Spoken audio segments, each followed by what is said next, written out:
Today on the newscast, U.S. forces on the move in Syria and the UAE. We've got breaking details from the world's most pivotal region next.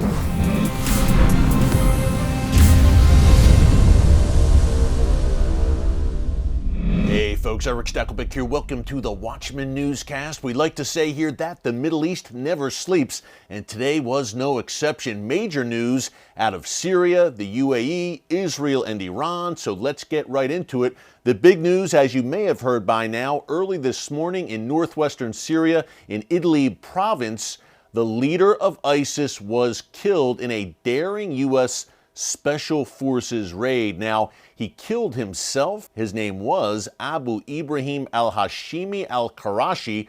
He was living in northwestern Syria with his family in Idlib province, rarely left the home, according to U.S. officials, as he passed on notes, I suppose, to ISIS operatives in the field through couriers. But the U.S.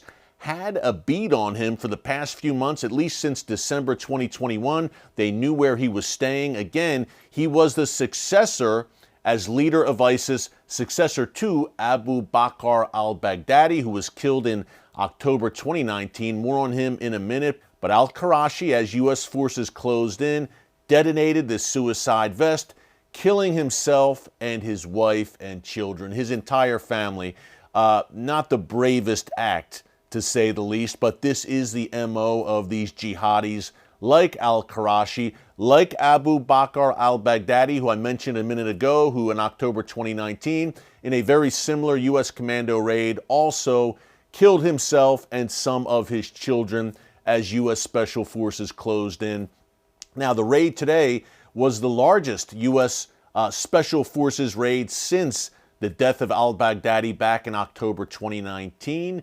Al-Qurayshi did not apparently have the influence of al-Baghdadi. He was the top deputy to al-Baghdadi, so the natural successor when al-Baghdadi was killed a few years back. But al-Qurayshi, by all accounts, a pretty mysterious figure who was not very well known in these global jihadi circles, but it is a good thing, needless to say, that he is gone. He was a very evil man with a whole lot of blood on his hands, who was intimately involved in the genocide against the Yazidi minority in Iraq back in 2014. This was a very, again, dangerous and evil man. And ISIS, by the way, has been rearing its head more and more in Iraq, in Syria, even in Lebanon, and trying to bolster their presence and kind of regroup after the ISIS caliphate was basically smashed under President Trump. He did keep his word without a doubt. The U.S., along with our good friends the Kurds in Iraq and Syria, crushed that caliphate. Remember, there was a time back in 2014, 2015 when ISIS controlled, I believe, some 58,000 square miles of territory across Iraq and Syria in this mini Islamic state that they declared. I talked about it in my 2015 book, ISIS Exposed. The other piece to this, which I mentioned in the lead-in, the United Arab Emirates. Now, we've talked about this a bunch on the newscast over the past week, how those Iran-backed Houthi rebels out of Yemen have now been barraging the UAE with ballistic missiles and attack drones. They've got a long track record, obviously, of doing that to Saudi Arabia, which we've documented here on the newscast. Now the UAE, another Arab Gulf nation, is facing the ire of the Houthis, who again are trained, supplied, equipped by, you guessed it, the Iranian regime. Just last night, UAE air defenses took down 3 attack drones which entered UAE airspace. We had the ballistic missile shot down on Sunday as Israeli President Isaac Herzog visited the UAE, and we've had multiple attacks in the past few weeks directed at Abu Dhabi, the capital of the United Arab Emirates. One of those attacks last month was lethal. 3 people were killed as oil facilities were targeted by the Houthis in the UAE. All that to say, the U.S. is very concerned about this for a few reasons.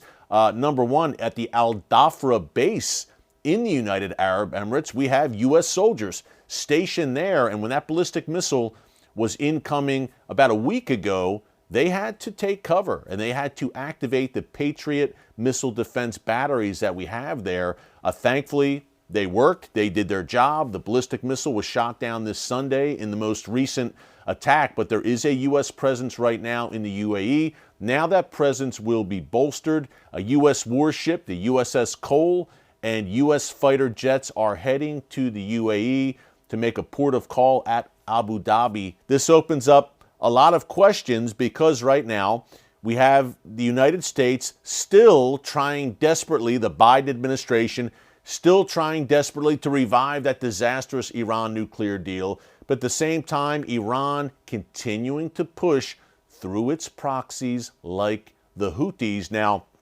the Biden administration, to my view, made a critical mistake last January, taking the Houthis off the State Department's list of terrorist organizations. The UAE and others in the region have lobbied the Biden administration hard recently, saying, hey, you need to designate the Houthis once again for what they are, a terrorist organization. Last thing to mention, we had a very interesting report that I wanted to get to on yesterday's live stream, but I'll mention it here, that a U.S. officer recently observed, a U.S. Air Force officer recently observed Israel over the Mediterranean, I presume, conducting a simulation of an attack on Iran.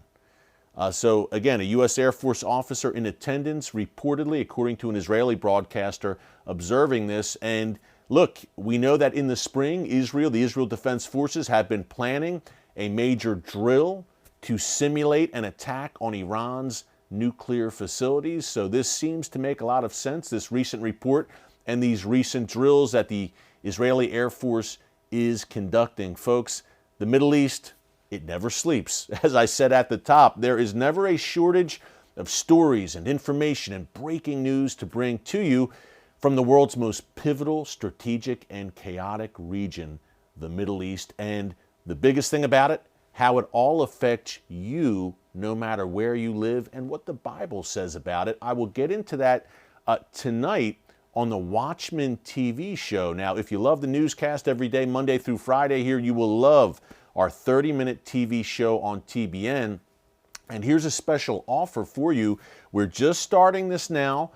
You can become a premium Watchman member here on the channel and just go to membership on our homepage, and a lot more details to come. But part of that, we'll be watching the Watchman TV show with me live, and we'll be watching, we'll be talking about it and going back and forth. A lot of cool offers we have coming to you for Watchman channel membership, premium membership. More details coming there. Again, on our homepage under membership, I'll have much more there. Good stuff on the way. Hey, thanks so much for joining us here today on The Watchman. Until next time, God bless you. And remember, never hold your peace.